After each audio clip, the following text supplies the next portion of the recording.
Yes. അപ്പം ഇങ്ങനെയാണ് നമ്മൾ എന്ത് ചെയ്യുന്നുണ്ട്, ഓരോ ഷോട്ടും എടുക്കുന്നത്. യെസ്. അപ്പം പല ടേക്കുകൾ എടുക്കും. ഇതിലേതാണ് ശരിയാക്കുക? ഏതെങ്കിലും എടുക്കുമ്പോഴത്തേക്ക് ഇടയ്ക്ക് എന്തെങ്കിലും ഒരു ഡിഫക്റ്റ് വന്നാലോ, ചിലപ്പോൾ ഒന്ന് അനങ്ങുവോ, നമ്മളെ നോക്കുവോ, എങ്ങോട്ടെങ്കിലും തിരിയുകയോ, പുറകിലൂടെ വേറെ ഏതെങ്കിലും ഒരു ഓബ്ജക്റ്റ് പാസ് ചെയ്യുകയോ എന്തെങ്കിലും ചെയ്താലും. അതുകൊണ്ടാണ് ഒരുപാട് ടേക്ക് എടുക്കുന്നത്. യെസ്. അപ്പം ഷോർട്ടിൽ തന്നെ ഒരുപാട് ടേക്കുകൾ വരും. അതിൽ ഓക്കെ ആകുന്ന ടേക്ക് ഒക്കെ എന്ന് പറഞ്ഞാൽ യെസ് ഒന്ന് മാർക്ക് ചെയ്ത് വെച്ചാൽ എഡിറ്റിങ്ങിന് കുറച്ചുകൂടെ എളുപ്പമായിരിക്കും. യെസ്. അപ്പം ഈ ഒരു സീനിൽ തന്നെ യെസ് പല ഷോട്ടുകളുണ്ട്. യെസ്. ക്ലോസപ്പും മിഡ് ഷോട്ടും അതും ഇതൊക്കെ ഉണ്ട്. അത് മാർക്ക് ചെയ്യണം. അതിൽ തന്നെ എന്ന് പറഞ്ഞാൽ ഏത് ടേക്കായി എടുക്കുന്നത്, വീണ്ടും എടുക്കേണ്ടി വരും. അപ്പം ടേക്ക് എന്താണ്, യെസ് ഷോട്ട് എന്താണ്, സീൻ എന്താണ് എന്ന് നിങ്ങൾക്ക് മനസ്സിലായിട്ടുണ്ടാവും. അപ്പം ഇതിന് ഒരു ഉദാഹരണം കൂടെ പറയാം. നമ്മുടെ പൊറോട്ട കാർത്തിക്കിൽ ആദ്യത്തെ നമ്മുടെ യെസ് ഒരു സീൻ എന്ന് പറഞ്ഞാൽ ഉറങ്ങിക്കിടക്കുന്ന നമ്മുടെ പൊറോട്ട കാർത്തിക്കും അനിയനും അനിയത്തിയെയും അമ്മ വിളിക്കുന്നു. യെസ്. അതിൽ നമ്മൾ ഒരു 3 ഷോട്ടിലാണ് നമ്മൾ എടുത്തിരിക്കുന്നത്. കാരണം സമയപരിമിതം ഇങ്ങനെ പല കാരണങ്ങൾ കൊണ്ടാണ്. ആദ്യത്തെ ഷോട്ട് എന്ന് പറയുന്നത് യെസ് ഒരു ടിൽറ്റ് ഡൗൺ വരുന്നുണ്ട്. സമയം കാണിച്ചിട്ട് ക്ലോക്ക് കാണിച്ചിട്ട് താഴേക്ക് വരുന്ന ആ ഒരു സീൻ. അതൊരു ടിൽറ്റ് ഡൗൺ കാണിച്ചു. അതിൽ തന്നെ എന്ന് പറഞ്ഞാൽ അമ്മയുടെ വിളി വരുന്നുണ്ട്. അപ്പം ഇതിൻ്റെ ഇടയ്ക്ക് എന്ത് ചെയ്യുന്നുണ്ട്, ഇതൊന്ന് ആദ്യം കാണിച്ചു, അമ്മയുടെ വിളി വരുമ്പം അമ്മയുടെ ആ ഷോട്ട് കാണിച്ചു. അത് കഴിഞ്ഞിട്ട് വീണ്ടും ഇവൻ എഴുന്നേൽക്കുന്നത് കാണിക്കുന്നു, പുതപ്പ് മൂടുന്നത് കാണിക്കുന്നു. പിന്നെ അടുത്ത ഷോട്ടിൽ കാണിക്കുന്നത് എന്താണെന്ന് പറഞ്ഞാൽ നമ്മൾ ആ ഫ്രെയിമിൽ ജോലി ചെയ്തുകൊണ്ടിരിക്കുന്ന ഫ്രെയിമിലേക്ക് ഇവൻ ഒരു കുടം വെള്ളമായിട്ട് വരുന്നതും അത് ഒഴിക്കുന്നതും വേറെ ഒരു പാത്രമായിട്ട് ആ ഫ്രെയിമിൽ നിന്ന് നടന്നു നീങ്ങുന്നത്. ഇതാണ് ഒരു സീൻ. ഈ സീനിൽ നമ്മൾ എത്ര ഷോട്ടുകൾ ഉപയോഗിച്ചു? 3 ഷോട്ടുകൾ ഉപയോഗിച്ചു. യെസ്. അപ്പം ഈ 3 ഷോട്ട് 3 മാത്രം എടുത്താൽ പോരാ, നമ്മൾ എന്ത് ചെയ്യും, ഒരുപാട് എടുത്ത് വയ്ക്കും. യെസ്. അപ്പം എഡിറ്ററാണ് യെസ് അതിൽ വളരെ നല്ല ഷോട്ടൊക്കെ എന്ന് പറഞ്ഞാൽ എടുത്ത് സെലക്ട് ചെയ്തിട്ട് അതിലേക്ക് കയറ്റി ഈ ഒരു സീൻ ഫുൾഫില്ല് ചെയ്യുന്നത്. യെസ്.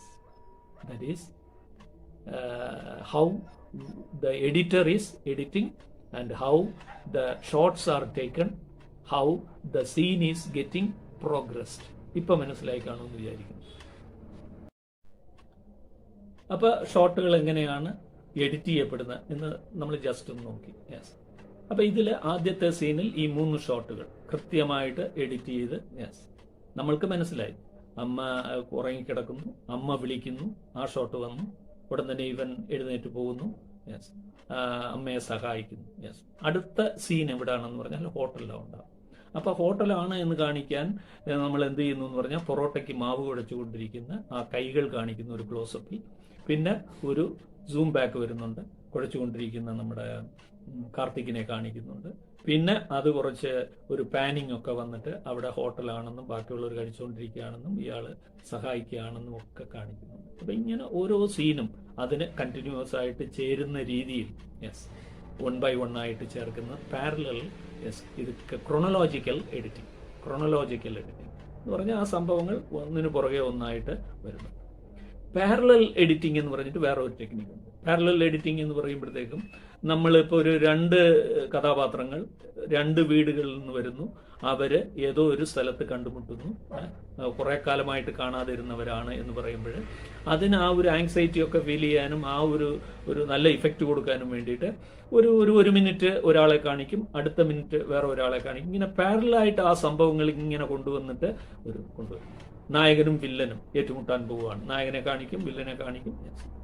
അപ്പോൾ അതുപോലെ ജംപ് കട്ടൊക്കെ എന്ന് പറയും. ജംപ് കട്ട് എന്ന് പറയുമ്പോഴത്തേക്കും സഡനായിട്ട് വരുന്നത്. ഇപ്പോൾ ഫൈറ്റ് സീനിലൊക്കെ എന്ന് പറഞ്ഞാൽ നമ്മൾ കൂടുതലായിട്ട് കാണുന്നത് ജംപ് കട്ടാണ്. അതുപോലെ ഒരു പ്രക്ഷോഭം നടക്കുന്നുണ്ട്. യെസ്. ഒരു സ്ഥലത്ത് വണ്ടി കത്തിക്കുന്നു, ഒരു സ്ഥലത്ത് കല്ലേറ് നടക്കുന്നു, ഒരു സ്ഥലത്ത് പോലീസ് ലാത്തി ചാർജ് ചെയ്യുന്നുണ്ട്. അപ്പോൾ ഇതൊക്കെ എന്ന് പറഞ്ഞാൽ നമ്മൾ ആ ഒരു ജംപ് കട്ടിലൂടെ കാണിക്കുമ്പോഴത്തേക്കും പെട്ടെന്ന് നമ്മൾ സംഭവങ്ങളൊക്കെ ഒന്ന് കാണിച്ച് വരാം. അപ്പോൾ എഡിറ്റിംഗ് എന്ന് പറയുന്നത് കണ്ടില്ലേ, ഇങ്ങനെ ഒരുപാട് സംഭവങ്ങളുടെ യെസ് നമ്മൾ വളരെ പെട്ടെന്ന് തന്നെ എന്ന് പറഞ്ഞാൽ നമ്മൾ 5-6 ഷോട്ടുകളിൽ എന്ത് ചെയ്യാമെന്ന് പറഞ്ഞാൽ ഒരു കലാപത്തെ കാണിക്കാം, ഒരു 10-20 ഷോട്ടിൽ ഒരു ഫൈറ്റ് കാണിക്കാം, ഒരു 10-30 ഷോട്ടിൽ ഒരു സോങ് തീർക്കാം. അപ്പോൾ കണ്ടില്ലേ, ഇതൊക്കെ ആ ഓർഡറിൽ യെസ് സംഭവങ്ങൾ മാത്രമല്ല ഇതുപോലുള്ള കാര്യങ്ങളും ആ ഓർഡറിൽ ചെയ്യുന്ന ആളാണ് എഡിറ്റർ. അപ്പോൾ editing is something very effective in filmmaking. Yes. But editing is having an effective role in filmmaking. അത് നമുക്ക് മനസ്സിലായി. Yes, it is very effective what role has to play. അപ്പോൾ എഡിറ്റിംഗ് എല്ലാം കഴിഞ്ഞ് അവിടെ പിന്നെ അത് കഴിഞ്ഞിട്ട് ഒരു ഡബ്ബിംഗ് ഒക്കെ ഉണ്ടാകും. യെസ്, ഈ നമ്മൾ സാധാരണ ഷൂട്ട് ചെയ്യുമ്പോഴത്തേക്കും പല സൗണ്ടുകളും ഒക്കെ വരും. അപ്പോൾ അതൊന്നും ഇല്ലാതെ യെസ് ഡയലോഗ്സുകളൊക്കെ കേൾക്കണം. പിന്നെ ചില സമയങ്ങളിൽ ഈ ഡയലോഗ് ഇല്ല എന്ന് പറഞ്ഞാൽ അവിടെ വെറുതെ ഇട്ടേക്കാൻ പറ്റില്ല. അവിടെ എന്തെങ്കിലുമൊക്കെ എന്ന് പറഞ്ഞാൽ ബാക്ക്ഗ്രൗണ്ട് മ്യൂസിക് ഒന്ന് വരണം, അയാളുടെ മാനസികാവസ്ഥ കാണിക്കാൻ. അപ്പം കണ്ടില്ലേ, ആ സൗണ്ട് ഇഫക്ട്സ് അതിനും വലിയ റോളുണ്ട് അതിനകത്ത് പ്ലേ ചെയ്യാൻ. അങ്ങനെ ഒരു സൗണ്ട് എഞ്ചിനീയർ എന്ന് പറയുന്ന ഒരു വ്യക്തിയോടുണ്ട്. ഡബിങ് മാത്രമല്ല, ഇഫക്ട്സ് ഒക്കെ കൊടുക്കുന്നതാണ്. യെസ്, അവരുടെ മാനസികാവസ്ഥ അനുസരിച്ച് ഒരു ബാക്ക്ഗ്രൗണ്ട് സ്കോർ കൊടുക്കാം. അതേസമയത്ത് ഏതെങ്കിലും ഇഫക്ട്സ് എന്ന് പറഞ്ഞാൽ ഒരാൾ കതവ് തുറന്നു വരുന്നുണ്ട്, ആ തുറക്കുന്ന ശബ്ദവും അതുമൊക്കെ, ഒരു ഫോൺ അടിക്കുന്ന ശബ്ദം. യെസ്, അതിൻ്റെ ഇടയ്ക്ക് വെളിയിൽ ആരോ ഒരാൾ വിളിക്കുന്നു, ആ വിളിക്കുന്ന ശബ്ദവും ഇതും. അപ്പം അങ്ങനെ ആ സൗണ്ട് റെക്കോർഡിങ് അത് വളരെ പ്രധാനപ്പെട്ട ഒരു റോള് ഇതിനകത്ത് സൗണ്ട് റെക്കോർഡിങ്ങിനും ഉണ്ട്. അപ്പം ഇതെല്ലാം എഡിറ്റിങ്ങിലൂടെ നമ്മൾ കംപ്ലീറ്റ് ചെയ്യുന്നു. അപ്പം ഇതെല്ലാം ആയോ എന്ന് ചോദിച്ചാൽ യെസ്, ടൈറ്റിൽ ഇടണം, ആ ഒരു ടൈറ്റിലിൽ ഈ അഭിനയിക്കുന്ന ആൾക്കാർ, അതിൽ സഹകരിച്ച ആൾക്കാരൊക്കെ കൊടുക്കണം.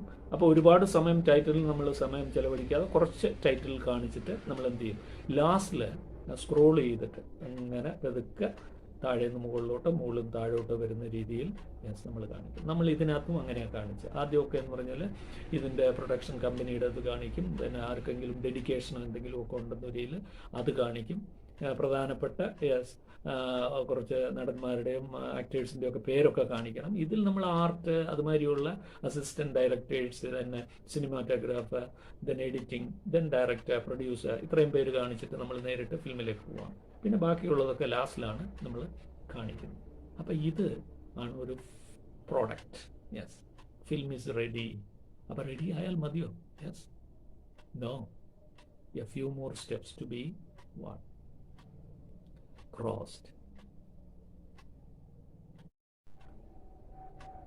അപ്പോൾ ഫിലിം റെഡിയായി, എന്നാൽ പിന്നെ തിയേറ്ററിലേക്ക് no, we have a few more things to do. Certification film തിയേറ്ററുകളിൽ നമ്മൾ കൊടുക്കണം എന്നുണ്ടെങ്കിൽ യെസ്, സർക്കാരിൻ്റെ യെസ് നിയമലംഘനം നടത്തിയിട്ടില്ല, ആരെയും വേദനിപ്പിച്ചിട്ടില്ല, യെസ് ആർക്കെതിരെയും ഒരു പരാമർശവും ഇല്ല, ഇറ്റ് ഈസ് അക്സെപ്റ്റബിൾ എന്നൊരു സർട്ടിഫിക്കറ്റ് നമ്മുടെ യെസ് സെൻസാർ ബോർഡിൽ നിന്ന് വാങ്ങേണ്ടതുണ്ട്. യെസ്, അതിന് നമ്മൾ അപ്ലൈ ചെയ്യണം, അത് കിട്ടണം. അപ്പോൾ പലർക്കും പല ഡയലോഗ്സുകൾ മാറ്റി, എൻ്റെ ഫിലിം വെട്ടിക്കുറച്ചു, പല സീനുകളും കളഞ്ഞു എന്നൊക്കെ പറയുന്നത് അത്രയ്ക്ക് വയലൻസോ ആരെങ്കിലും ഹർട്ട് ചെയ്യുന്ന രീതിയിലോ ഏതെങ്കിലും രീതിയിൽ ഉണ്ടെങ്കിൽ, മതത്തെ അധിക്ഷേപിക്കുന്ന രീതിയിൽ, സ്ത്രീകളെ ഇൻസൾട്ട് ചെയ്യുന്ന രീതിയിൽ, ഏതെങ്കിലും ആർക്കെങ്കിലും വിഷമം ഉണ്ടാക്കുന്ന രീതിയിൽ.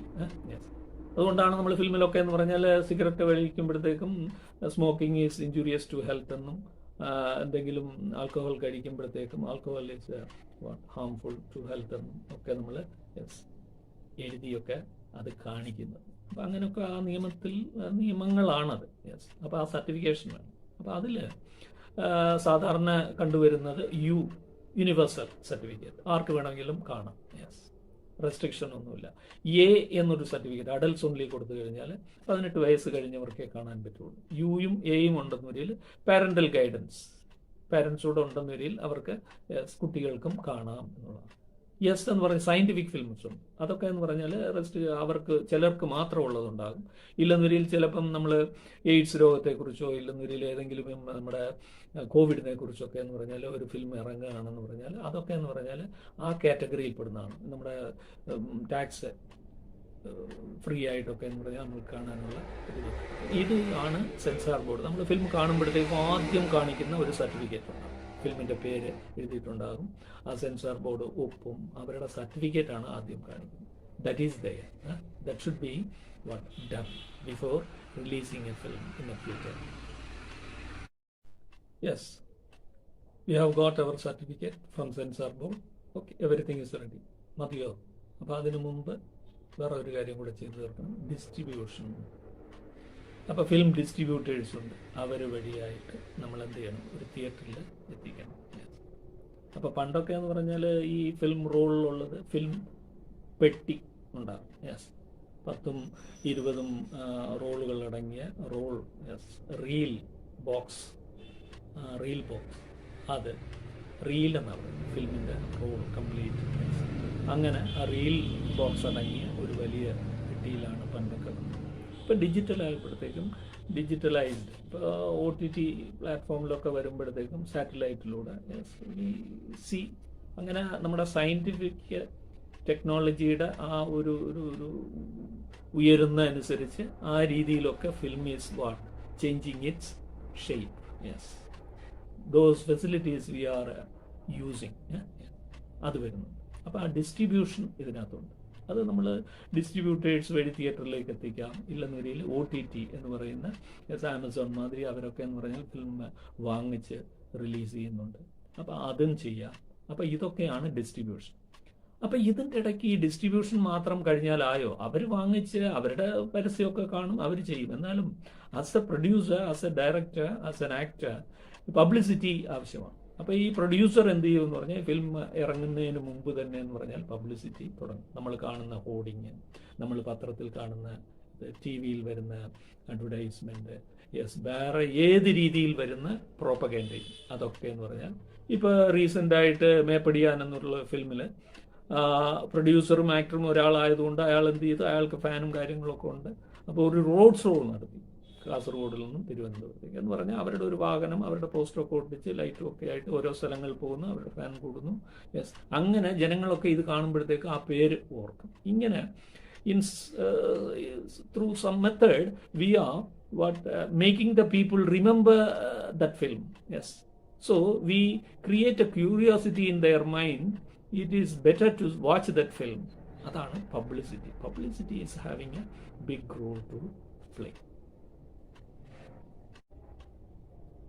യെസ്, അങ്ങനെ നമ്മൾ ഒരു ഫിലിം മേക്കിങ്, യെസ്, പ്രൊഡക്ഷൻ, അതിനു മുമ്പുള്ള പ്രൊഡക്ഷൻ കഴിഞ്ഞിട്ടുള്ള പോസ്റ്റ് പ്രൊഡക്ഷൻ, ഇത് മൂന്നിനെയും വളരെ ഡീറ്റെയിൽഡായിട്ട് നമ്മൾ അനലൈസ് ചെയ്യും. അപ്പോൾ ഇത് ഞാനെടുത്തത് നമ്മുടെ പൊറോട്ട കാർത്തിക് ഒരു ഷോർട്ട് ഫിലിമാണ്. അതിന് വലിയ പരസ്യങ്ങളുടെ ആവശ്യമില്ല, അതിന് വലിയ ഒരു സർട്ടിഫിക്കേഷൻ്റെ ആവശ്യമില്ല. നമ്മൾ എടുത്തു, യൂട്യൂബിലൊക്കെ എന്ന് പറഞ്ഞാൽ നമ്മൾ അപ്ലോഡ് ചെയ്തിട്ടു, നമ്മൾക്കൊരു ചാനലുണ്ട്, ആ രീതിയിൽ അത് പോകുന്നു. ഇപ്പം ഞാൻ ഈ വീഡിയോ എടുക്കുന്നുണ്ട്, ഇത് ചെയ്യുന്ന പോലെ that much restriction is not there, as it is harmless. ആർക്കെങ്കിലും എന്തെങ്കിലും പരാതി ഉണ്ടെന്നൊരിൽ അവരയച്ചാൽ yes, it will be stopped, it will be banned, ആ രീതിയിലൊക്കെ ഉണ്ട്. അപ്പോൾ ഏകദേശം നമ്മൾ ഒരു ഫിലിം മേക്കിങ്ങിൻ്റെ ആ ഒരു ഫസ്റ്റ് ഒരു ഏരിയ നമ്മളിപ്പോൾ കവർ ചെയ്തു. ഇനിയും ഫിലിമിനെ കുറിച്ച് കൂടുതൽ അറിയണം എന്നുണ്ടെങ്കിൽ നമ്മൾ എന്ത് ഏരിയയിലൊക്കെ പോകണം? ഫിലിം ജാങ്കേഴ്സ് എന്ന് പറയുന്ന, ഇപ്പോൾ സാഹിത്യത്തിൽ ലിറ്റററി ജാങ്കേഴ്സ് ഉണ്ട് എന്ന് പറഞ്ഞാൽ സാഹിത്യത്തിൽ ഇപ്പോൾ കവിതകളുണ്ട്, കഥകളുണ്ട്, നോവലുണ്ട്, യെസ്, ഇതിഹാസങ്ങളുണ്ട്, നാടകങ്ങളുണ്ട്, നിരൂപണമുണ്ട്. അപ്പോൾ അതുപോലെ തന്നെ എന്ന് പറഞ്ഞാൽ ഈ ഫിലിമിലും ഡിഫറെൻ്റ് ടൈപ്സ് ഓഫ് ഫിലിം, അതാണ് ഫിലിം ജാങ്കേഴ്സ്.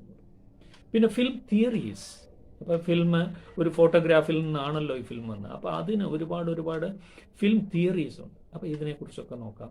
പിന്നെ ഫിലിമിനെ കുറിച്ച് പറഞ്ഞിട്ടുള്ള ഒരു ഗ്രേറ്റ് പീപ്പിൾ, ഡയറക്ടേഴ്സ്, അവരെന്തൊക്കെ പറഞ്ഞിട്ടുണ്ടെന്ന് നോക്കാം.